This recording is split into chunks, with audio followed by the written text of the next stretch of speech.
Muito bem. O senhor produziu conteúdo para a internet há vários anos. Como é que o senhor avalia a transformação do ambiente digital nesse período? A, a evolução do ambiente digital é uma coisa assim fantástica. Não tem. Eu me lembro que quando a internet, aqui em Heliópolis, a internet chegou bem depois e chegou lenta. Me lembro disso. Hoje eu tenho aqui em casa 800 megas. Não é pouca coisa não, mas ela começou bem lenta. Eu me lembro que no colégio, Zé Dantas de Souza, eu botei uma antena para poder conseguir ter internet. Era muito limitado em tudo. A evolução tecnológica é espantosa. A evolução humana nem tanto. Aí é outra história completamente diferente. Porque apesar da evolução da internet, o ser humano parece que está regredindo no tempo. O comportamento social da pessoa na internet, minha gente, é uma selvageria. Faz é piorar, né? Quer dizer, um ambiente que seria usado tecnologicamente para evoluir o ser humano, está destruindo o ser humano. Porque. Está sendo usado para o mal. Hein? Está sendo usado para o mal. Está sendo usado para o mal. Vocês se lembram da questão do átomo, né? Sim, sim. Da criação do átomo. O átomo foi criado, o cara que pensou, ele não pensou em criar a bomba atômica.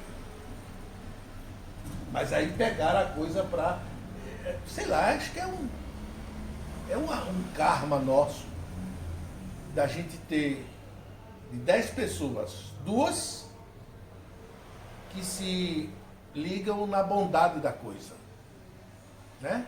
Na difusão benéfica da coisa. E 8 de cada 10 usa para o mal, que eu nunca vi um negócio desse. Então, eu acho que é uma coisa que merece um estudo sério. Essa coisa da tecnologia está servindo para o bem, mas ao mesmo tempo está sendo usada para o mal. E muito para o mal. Né? Eu vou dar um exemplo aqui bem claro para vocês entenderem.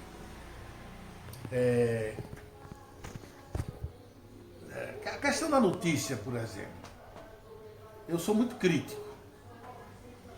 Muito crítico. Mas a minha crítica não é pessoal.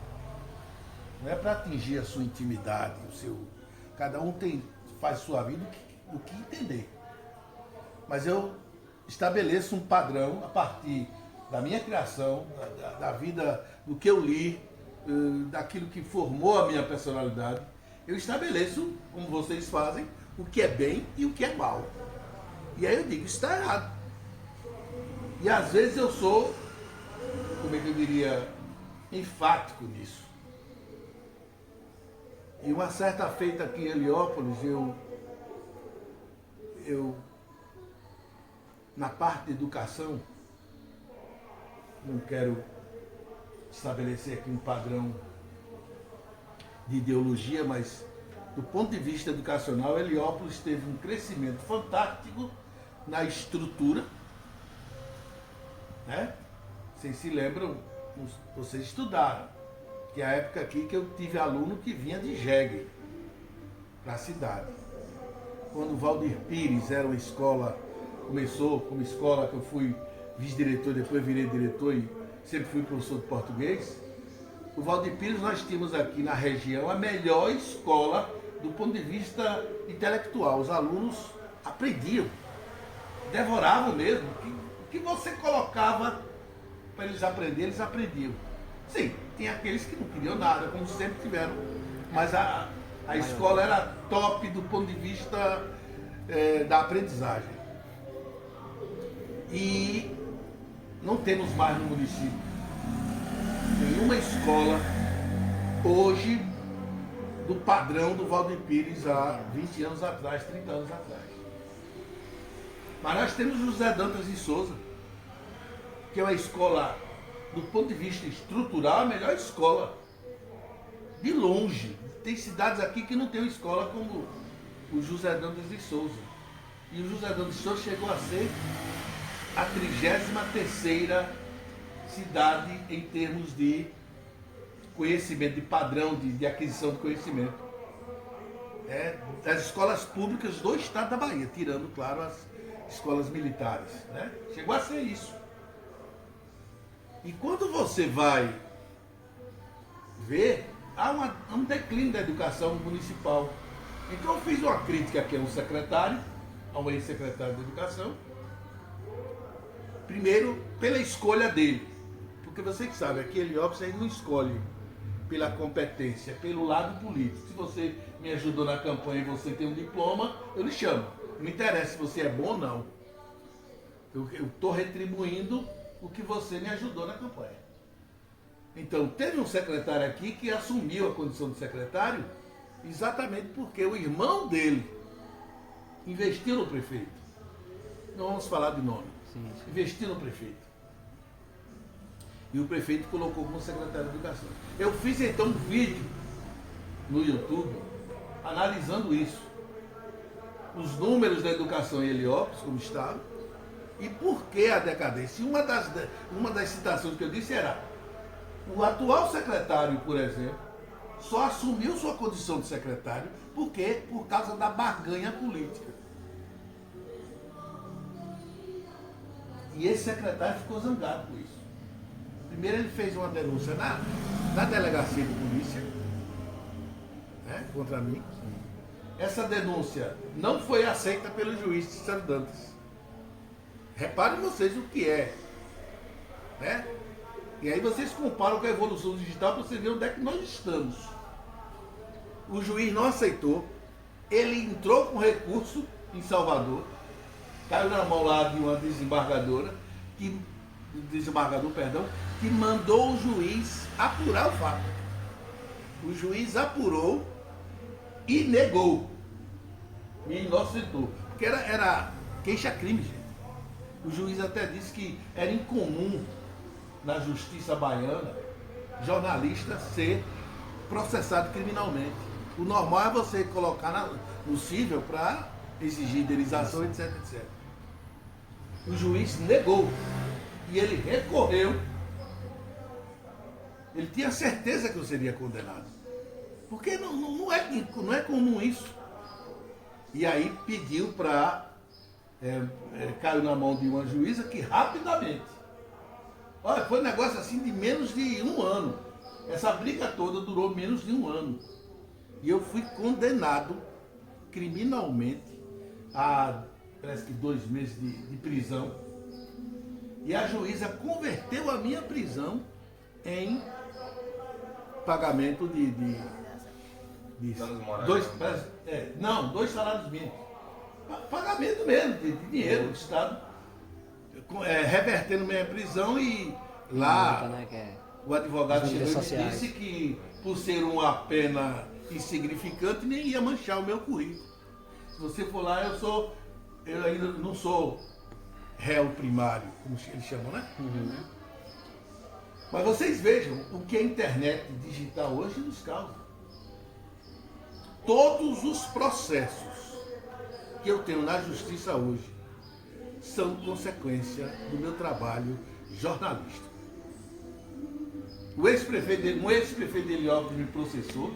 Ele não só me processou, ele chamou o filho e a esposa. Abriram 3 processos contra mim. 3 processos no cível, 3 processos no crime. Por quê? Porque eu fiz uma ironia na internet. O filho dele comprou uma égua de raça,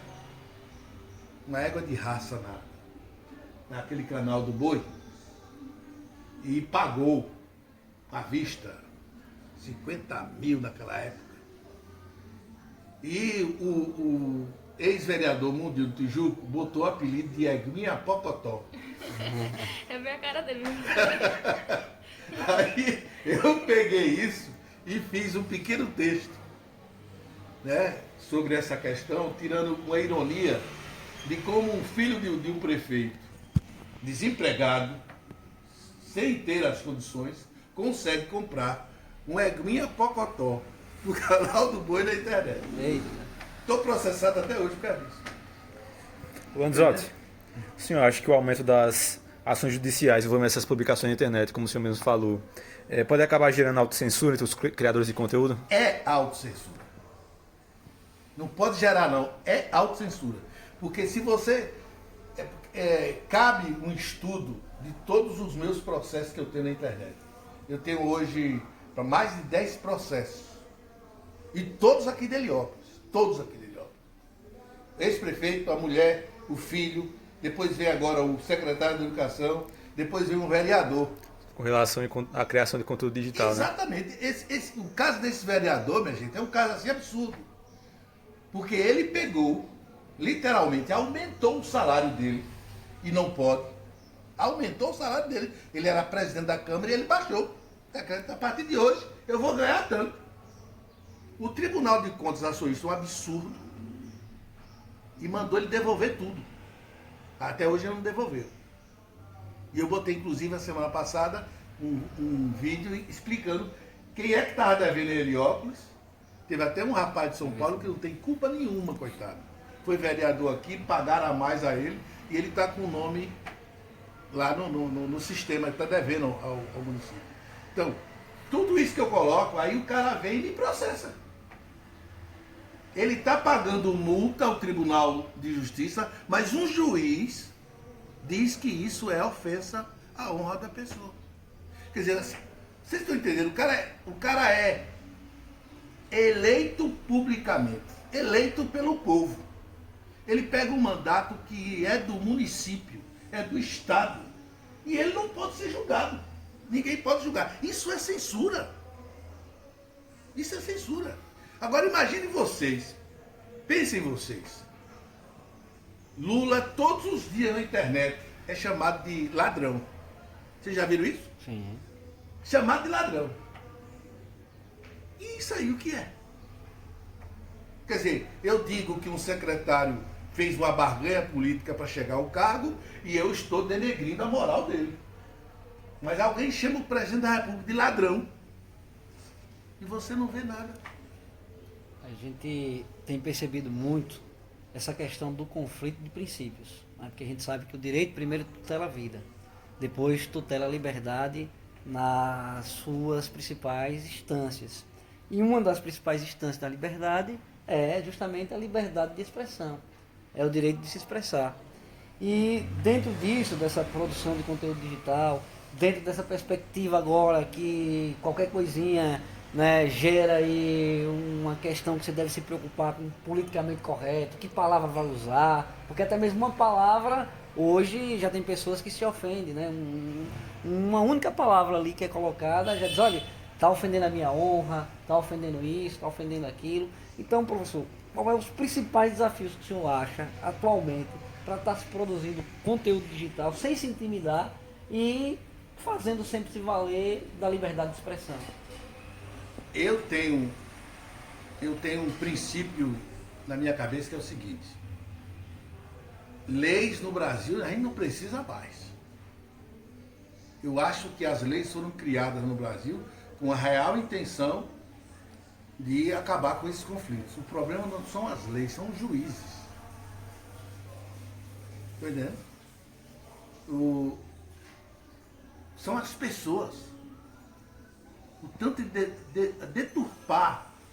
No processo que eu fui condenado para pagar ao vereador, que eu falei para vocês, que aumentou o próprio salário, eu fui condenado a pagar a ele R$ 2.000 de danos morais. É o vereador enfermeiro? Isso. R$ 2.000 de danos morais. Como eu recorri e ele recorreu também, e lá em cima eu perdi, que chegou no TJ Bahia, você tem que ter costas largas, senão você não vence. Se já vier, eu perdi 2 processos lá em cima. Um que o juiz aqui determinou minha inocência, eu perdi lá. E outro que o juiz daqui determinou minha culpa, e eu perdi lá também. Então não tem. Não tem. Inclusive um eu ganhei no crime, tanto aqui como lá. Ele pegou e colocou no civil, eu perdi aqui. Não, ganhei aqui e perdi lá. E isso virou de R$ 2.000, isso virou 6.000 e pouco, né? Que eu fui pagando aí em parcelas até terminar, né? Mas já paguei, eu não devo mais nada. E você vê a diferença de sentença. Você pode ler a diferença de concepção sobre a lei. E quando vê casos análogos, casos bem semelhantes, em alguns tribunais tem julgado de uma maneira e quando chega aqui na nossa região de uma outra maneira. Dois pesos, duas medidas. Vou dar um exemplo para vocês sobre essa questão de chamar Lula de ladrão. Um ministro da Suprema Corte Brasileira disse que isso não era uma ofensa moral. Podia ser uma manifestação política. Como é que eu posso manifestar politicamente com alguém chamando outro de ladrão? Isso é uma ofensa moral, né? Mas se você disser que um secretário entrou naquele cargo por barganha política, é crime. E a questão é essa, a quem recorrer. A gente esgota todas as possibilidades. Eu tentei ir ao Supremo com o caso. Eu tentei ir ao Supremo, mas não passa. Tem uma barreira no Tribunal de Justiça da Bahia que só vai para o Supremo que eles querem. Então o problema nosso não é lei. As leis estão aí para você ler e interpretar. O problema nosso são os juízes. E aí eu vou dar um pitaco aqui, vocês que vão ser advogados no futuro, o que é que a OAB está fazendo com a Justiça baiana? Porque existe a lei, existe a Justiça e existe a Bahia. A Bahia parece que as leis do país aqui na Bahia não funcionam. Estou falando isso, mas não generalizando. Tem juízes sérios. Eu, por exemplo, entrei contra o Estado. Vou dar dois exemplos claro aqui para você entender. Eu entrei contra o Estado numa questão de um concurso que eu passei e o Estado não me nomeou até hoje.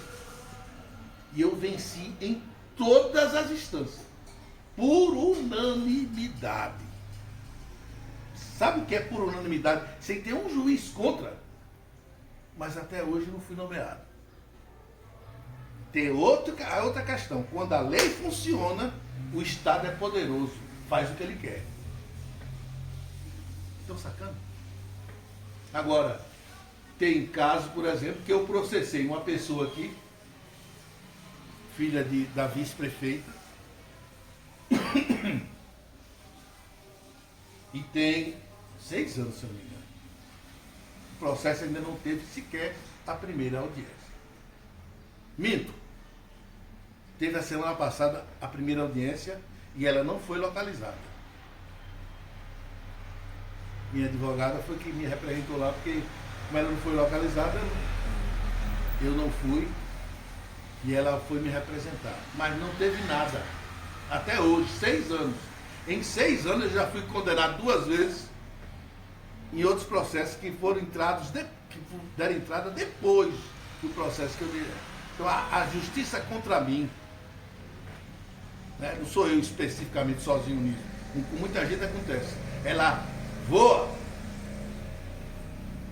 E quando é a seu favor, ela vai devagar. E quando você ganha, o resultado não aparece. E sobre o portal da transparência daqui de Heliópolis, você acha que é de fácil informação? É claro. Para a população mais leiga, né? Ah, que nada. Nenhum portal da transparência. Nem mesmo do governo federal. Nada. Foi feito para o povo não ter acesso. não ter acesso. E quando tem acesso, não entende nada. Porque ali foi feito para quem tem um mínimo de... Um professor tem dificuldade de certas coisas. Eu queria saber para o senhor como a evolução tecnológica agrega na educação. Ajuda muito. Quando a educação é boa. Quando a educação é ruim, piora. Por exemplo, uma medida boa agora, que eu achei extremamente, aliás, nós adotamos primeiro. Antes da lei aparecer, nós já adotávamos esse negócio de proibir que aluno fique na sala de aula, né, segurando o celular. Mas depois que foi proibido, fantástico. Agora, isso não quer dizer que o aluno não usa a tecnologia para não aprender. Tá entendendo? A tecnologia, puxa, ajuda pra caramba. Um assunto que antigamente eu durava 30 dias para explicar, hoje eu posso explicar em 4 aulas, graças à tecnologia. Então a tecnologia ajuda muito a educação. Mas o problema não é a ausência da tecnologia ou a presença dela. O problema é outro. Não tem nada a ver com tecnologia. O problema é que nós vamos para a escola, claro que vocês são excepcionais, não fizeram isso, mas a maioria vai para a escola por obrigação, não para aprender.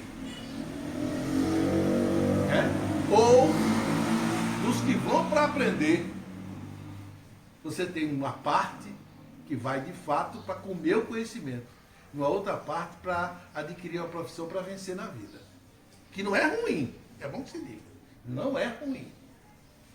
Mas a concepção de educação na sua plenitude é a formação do ser.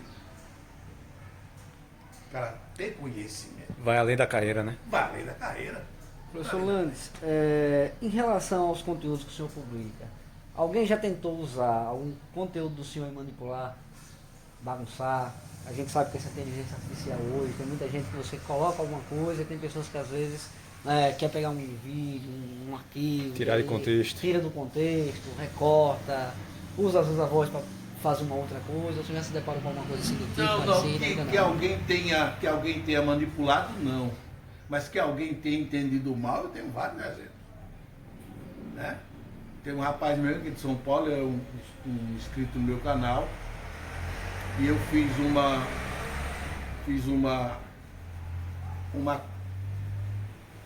crítica ao um candidato à presidência da República, da oposição, e ele achou que eu, ao criticar o candidato da oposição, significava que eu ia votar em Lula. A questão da polarização, né? Se você critica um lado, já vai votar no outro. Né?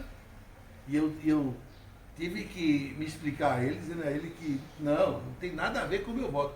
E se eu votasse, como eu já votei nos dois lados, pessoalmente dei o voto, acreditando que ali poderia sair alguma coisa, não saiu nada.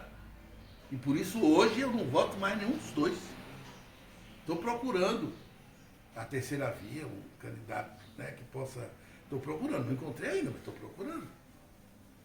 Então, deturpar o conteúdo, Ave Maria, não sei quantas vezes. Agora, alguém pegar, fazer transformar, né? Transformar, ainda não. Pelo contrário, pegam o meu conteúdo que eu publico e jogam em outros canais, etc. Repostam, né? É. Porque assim, a gente viu recentemente toda uma discussão do marco legal da internet, etc. E eu sei que o senhor, por ser uma pessoa bem inteirada, sempre está ali buscando acompanhar tanto as questões do mundo político, do mundo jurídico, né? É uma pessoa bem instruída e bem informada, que gosta de estar bem aparada com as coisas. E a gente pergunta justamente porque há uma impressão que se coloca pelo outro lado, quando as pessoas querem ver o conteúdo e talvez não faz a interpretação legal, a interpretação correta do que foi colocado ali, às vezes é um tom irônico, mas a ironia faz parte, né, de um gênero também da nossa literatura, da nossa língua portuguesa, né, dentre outros. E às vezes pega aquilo ali e faz, né, daquilo ali algo que feriu a honra, etc e tal, e começa a falar, a internet não é terra sem lei, né, existe toda uma proteção, esquece o outro lado também, da liberdade de expressão. E nesse jogo, daqui e dali, a gente tem visto toda essa discussão agora das deepfakes, de alguém chegar ali, né, manipular uma coisa e outra, mas felizmente, né, com o senhor isso não aconteceu, só... Que eu saiba, não. Que o senhor saiba até agora, né? Senão não identificou, sabe, né? entendeu? Deus sabe o que é que fizeram aí. Esse mundo da internet é muito vasto, rapaz. É uma floresta. É um Você universo se perde, também, né? É um universo sem limite. Eu não, é pelo expansão. menos que eu saiba, não. Eu queria fazer uma pergunta sobre a inteligência artificial. Quais você acha que foi um benefício no meio do ensino? A inteligência artificial, para mim, é uma ferramenta que tem, se for usada para o bem, ótimo, não tem problema nenhum. Mas, por exemplo, eu tinha aqui um estúdio de música, e eu tinha um colega chamado Clécio Silva, que foi meu aluno, inclusive, e ele me ajudava a fazer as músicas aqui.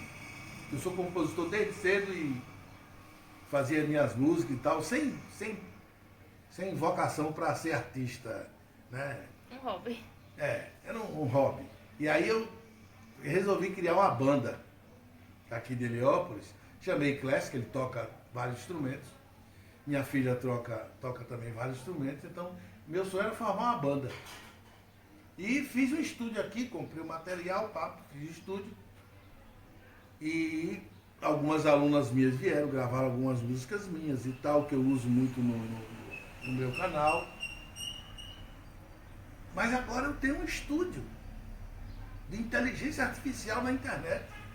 Eu faço a minha música, digo como eu quero, se eu quero um blues, se eu quero um jazz, se eu quero tal, e canto lá, ele pega a minha voz, pega uma voz, como eu sou um barítono, ele pega um barítono, por exemplo, na digital, e faz a mesma melodia, sabe?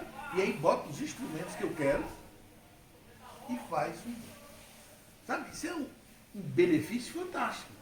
Mas daqui uns dias vão substituir os cantores. É esse o lado tenebroso. O lado controverso. O lado controverso, substituir os cantores. A voz digital é fantástica, afinadíssima. Né? Então vai chegar o tempo de uma cantora ir para o palco e fingir que está cantando e soltar o playback. Né? Não substitui o cantor ao vivo. Porque faz Mas interação, o né? músico ao vivo não dá para substituir. Não é a mesma interação, a mesma Não é energia, mesmo, né? não é mesmo energia. Igual também a linguagem da IA é diferente de uma linguagem de um jornalista, de um escritor, né? Eles têm algumas coisas que ainda não resolveram, por exemplo, né?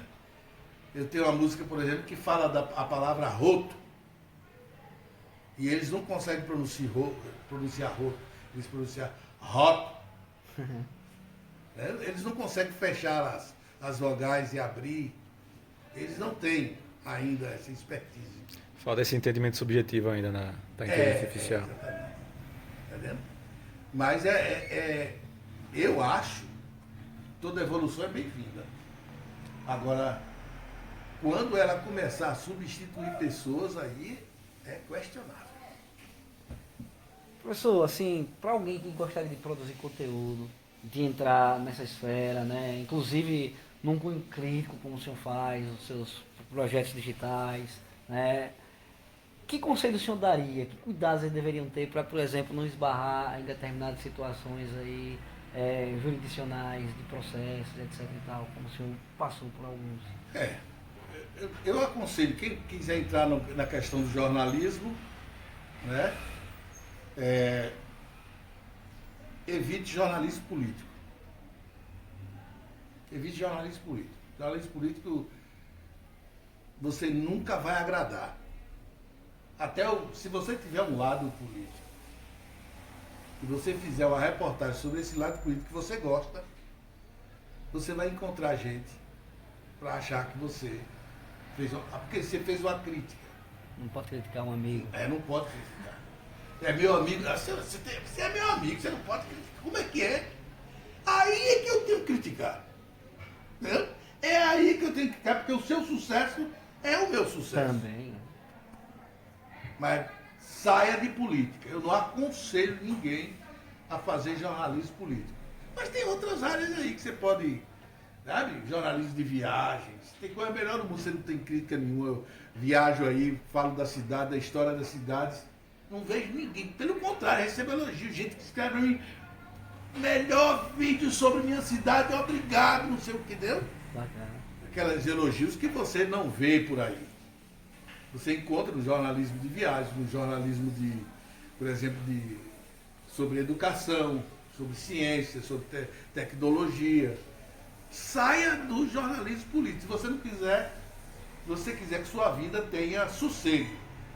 Não entre no jornalismo político, é esse conselho que eu dou. Os livros que o senhor publica, quase todos são impressos ainda. O senhor também tem uma venda digital desses livros? Não, tem digital, por incrível que pareça, eu vendo mais o impresso do que o digital. O digital vende muito pouco, eu fiquei assim pasmado.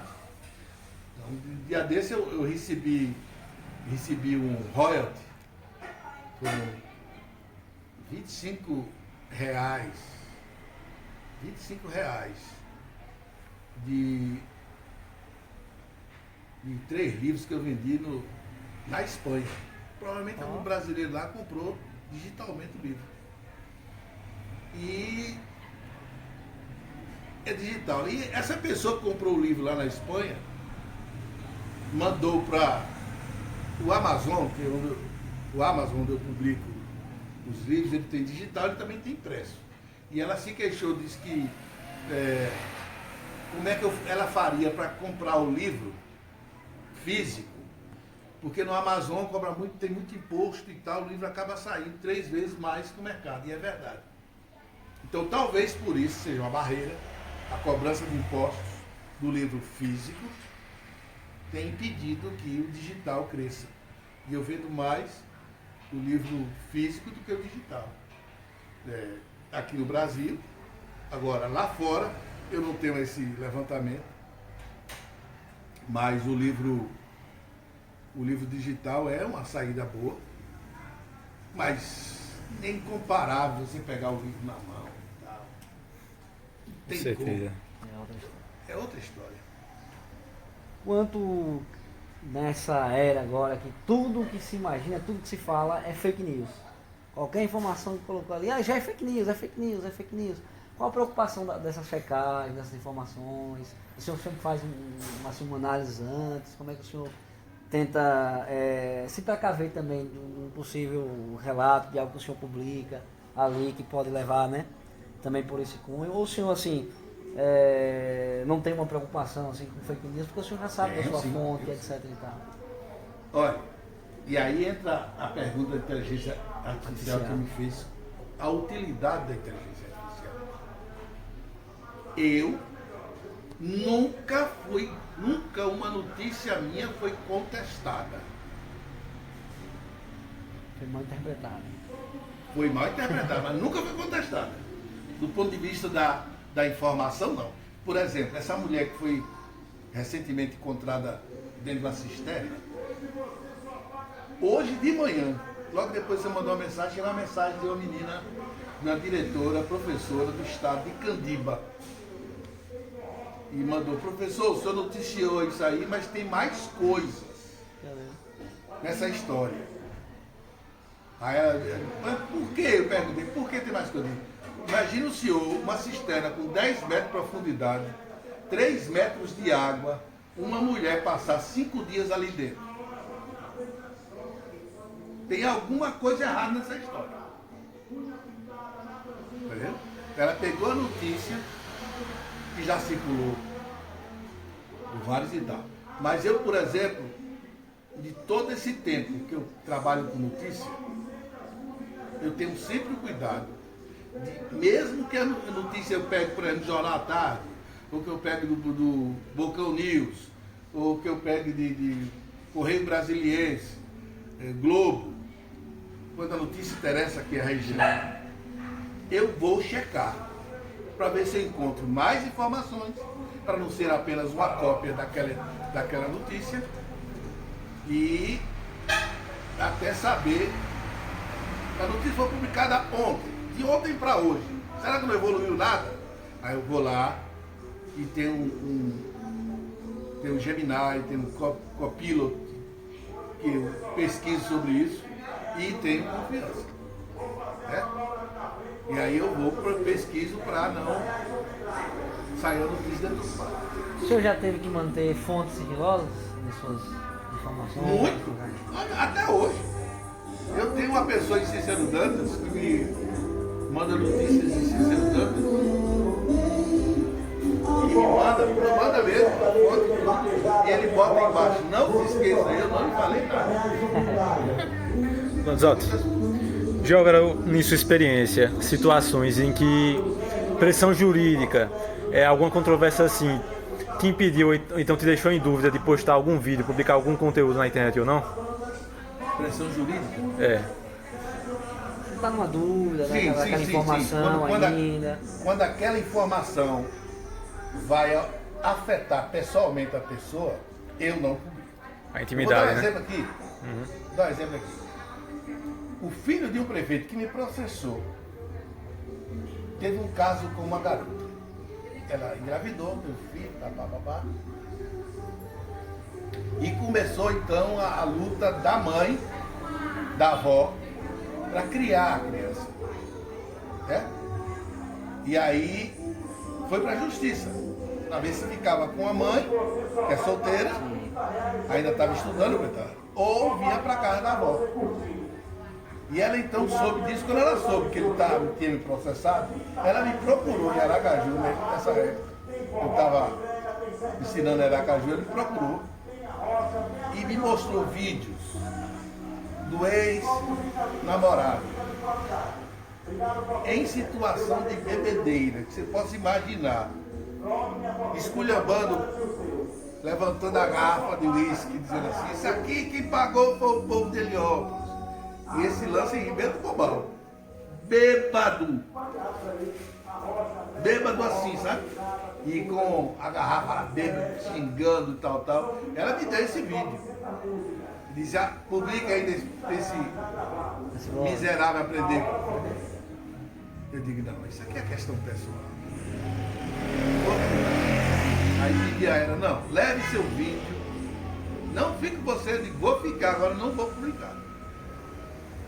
E não publiquei porque ela tomar sua cachaça lá, xingar todo mundo, isso é questão pessoal dele. Não é o fato só porque ele xingou o povo de Ilhéus que eu vou me ofender e. Não, ali eu estou invadindo a intimidade de uma pessoa. E não publiquei. Eu tenho esse cuidado. Né? Não estou dizendo a você, passando a ideia de bonzinho aqui para vocês não. Viu? Tem hora que a gente pega nas entrelinhas ali e dá umas facadazinhas no sujeito que é para ele aprender. Talvez ele aprender que ele está errado.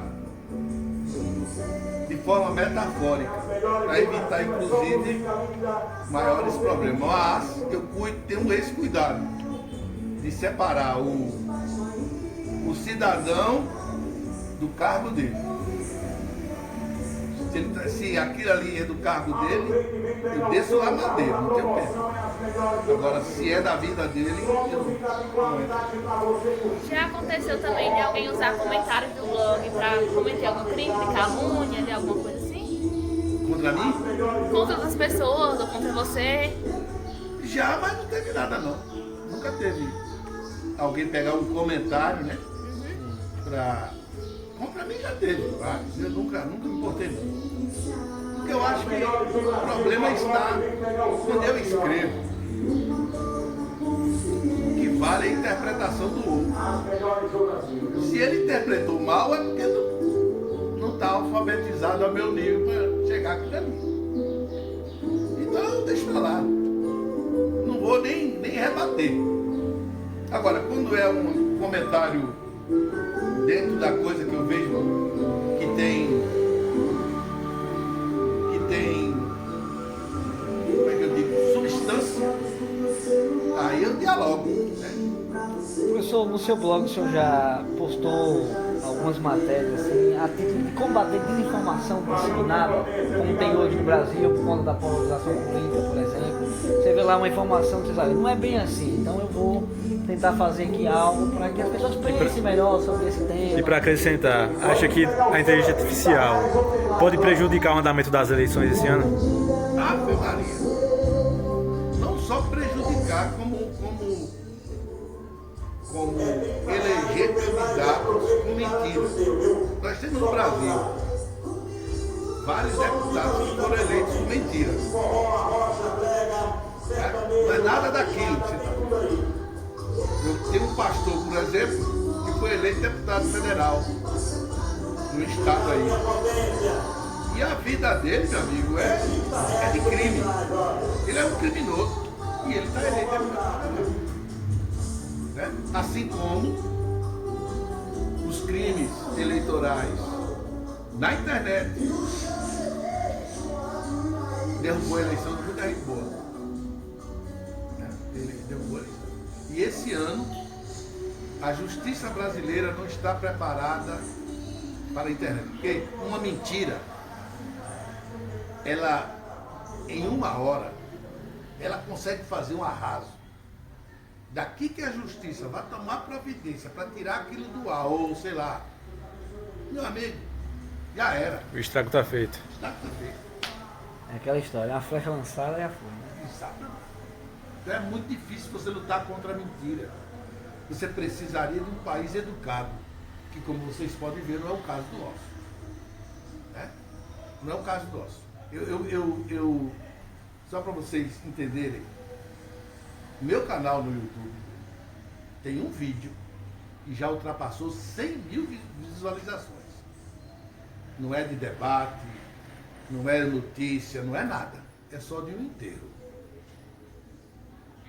O enterro de quem? Enterro da filha de Adria. Sim, Morreu. do Ah, sim, acidente. do acidente de caminhão. Brincadeira. A gente Mais vê. de 100 mil e não é debate. O que não é mais nada, chamou a é atenção. Só um enterro. Não tem uma única voz, nada. É só uma música de fundo e a pessoa entrando no cemitério. Entendeu? Você está entendendo? Se fosse um vídeo de debate sobre educação, etc, etc, você dizia, poxa, estamos evoluindo. Já dizia um sociólogo chamado Boaventura de Souza Santos, que o que faz o Brasil Brasil é o jeitinho brasileiro. Parece que o povo brasileiro, né, se tiver uma oportunidade de tirar uma vantagemzinha em qualquer coisa, ele esquece a ética, esquece a moral, esquece os valores, esquece os princípios e mergulha. Isso. Mergulha porque muitas vezes pensa no eu, né? E infelizmente, já dizia muitos filósofos, pensar dói. Quando a gente faz pensar, incomoda e muitas vezes geram complicações, como gerou algumas para o professor aqui. Exatamente. Né? Você não pode. Você está num país que a última coisa que você pode fazer é questionar. Penso, logo pergunto. Não. Caia fora disso. Questionamento. Você tem que olhar, às vezes, o erro e engolir seco. É vista grossa. Fazer vista grossa. E no jornalismo você não pode fazer isso. Jornalismo combativo, você não pode fazer isso. É como um advogado que eu conheci, o doutor Antônio. O doutor Antônio, ele escolheu defender o miserável. Você precisa, a casa dele, que era uma casa simples, ele não ganhava dinheiro. Ele recebia o pagamento, às vezes, do povo pobre, dúzia de ovos, galinha gorda, essas coisas, entendeu? Ele dizia, lá em casa não falta comida não. Porque o povo é ovo, é galinha, sempre ele traz. Tem um cara lá que eu consegui aposentar ele já tem 10 anos que ele está aposentado. Há 10 anos ele todo sábado traz uma dúzia de ovo, uma galinha gorda para mim e tal. Trota, milho. Comida não falta. Agora, o carro dele é cair nos pedaços. Por quê? Porque ele é advogado que resolveu combater injustiças. E os grandes, os poderosos, não querem ouvir falar dele. Até porque ele não pega a causa. Se um grande for lá e ele olhar assim. Ele pegou a causa uma vez do cara rico, porque era uma divisão da herança familiar. Ele ganhou dinheiro. Ganhou dinheiro com isso. Ele não vai prejudicar ninguém, é só Trabalha pra... pelo bem, pelo certo. Exatamente. Mas ele disse que a maioria dos casos lá para ganhar dinheiro é gente grande empurrando gente pequena lá para baixo, etc, etc. As causas trabalhistas dele é tudo ao contrário, ele só pega dos trabalhadores. Então, sabe, é muito difícil você ver num país que você precisa fechar o olho, no mínimo para poder ganhar dinheiro. Professor, como o senhor vê essas tentativas até então, até mesmo projetos que tramitam visando regulamentar as redes sociais? O senhor acha que isso é interessante? Sempre tem aquela cortina de fumaça, né? Que é para proteger a desinformação. Como, por exemplo, a Lei Felca aí, que saiu recentemente. Eu sou bem direto nisso. Vivemos numa sociedade de regras. Concorda? Sim, sim. Tem regra para tudo. Contrato social já dizia Rousseau, né? Né? Desde o início. Tem do regra para Estado. tudo. Né? E por que a internet não pode ter regra? Essa é a questão. Ah, mas fulano de tal está puxando para... Sim. Mas a polícia foi criada para quê? Para nos dar segurança, não foi? Sim. Aí vai ter sempre o crítico para dizer, não, a polícia foi criada para que o pobre fique no seu lugar. Porque rico não vai para cadeia. Sim, você tem injustiça. Você tem injustiça. Eu publiquei há poucos dias o caso de Marcos Mariano, que foi preso 2 vezes, confundido com um bandido. Passou 19 anos na cadeia. Mas isso não é novo. Você vai ter aqui e ali injustiças. Mas que precisa de uma regulamentação, precisa. E ela só não pode ser feita por um grupo só. Ela tem que ser como a Constituição, né? Tem que ouvir vários segmentos, de vários, né? Para poder regulamentar. Eu acho que não pode ser um decreto. Alguém lá de cima resolve, vai ser assim. Não. Mas que ela tem que ser regulamentada, tem. Para ela ser o máximo possível de uma coisa que beneficia a todos. Ok. Alguém tem mais alguma pergunta, gente? Então, Todas as minhas. Então, nossa gratidão, né, ao professor por esse bate-papo bem legal, que, vamos dizer assim, surfou por diversas esferas, né? Falamos de educação, falamos... É pena que isso não é entrevista, né? Daria um... Verdade. Ah, muito bom. É, ficou bem legal, né? Acredito. Surfamos aí também pela questão um pouquinho dos livros, não deu pra gente saber quais livros foram, assim, eu já li alguns, tive a oportunidade de ler alguns, bons. Inclusive, vejo muita coisa baseada no nosso cotidiano, assim, inspirada no nosso cotidiano aqui de Heliópolis. Querências, por exemplo, o cenário é Heliópolis.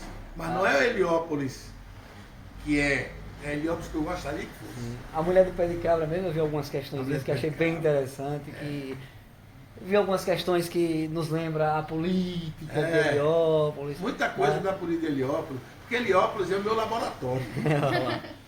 Meu laboratório de personagens. É o campo de experiência. Eu tenho um laboratório de personagens aqui. Vocês pensam que o que acontece aqui é diferente do mundo. Não.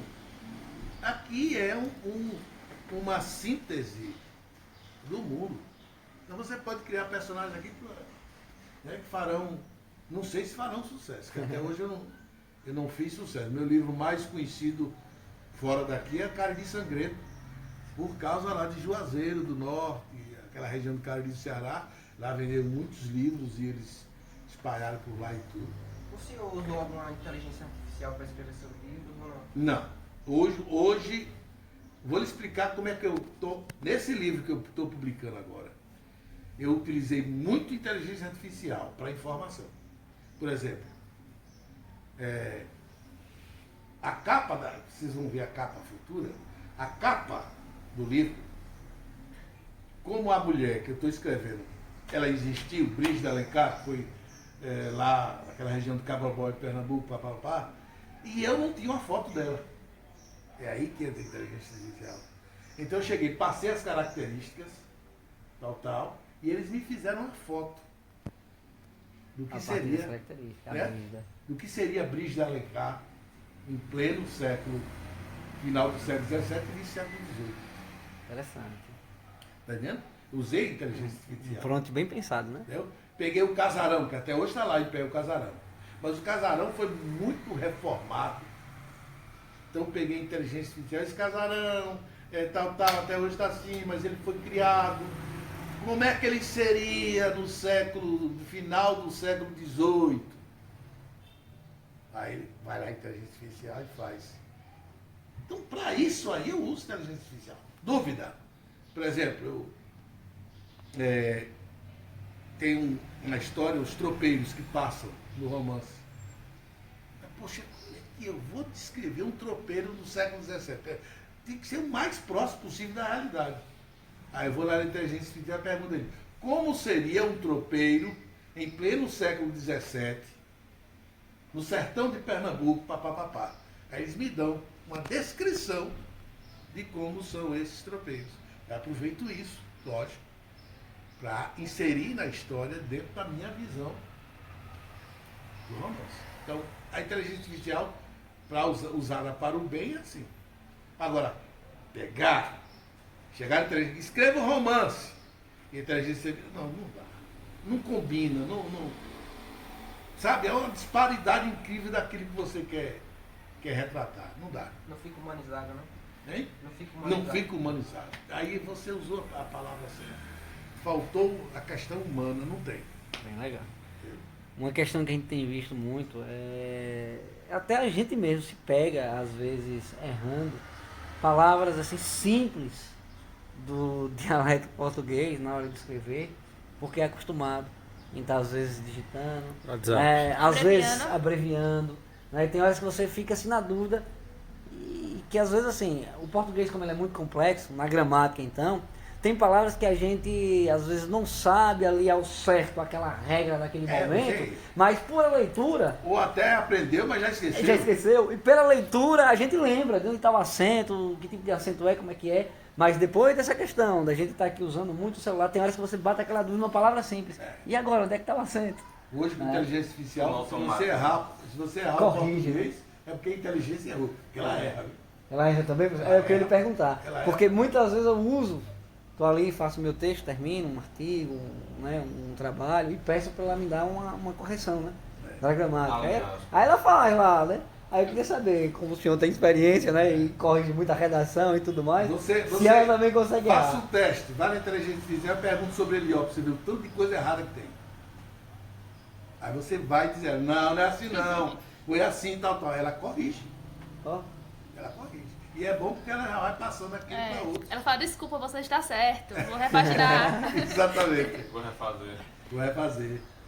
Pois, gente, né? Nossa gratidão, então, ao professor, sempre solícito, sempre aberto a ajudar acadêmicos e qualquer um que procura ele, né? Em qualquer instância.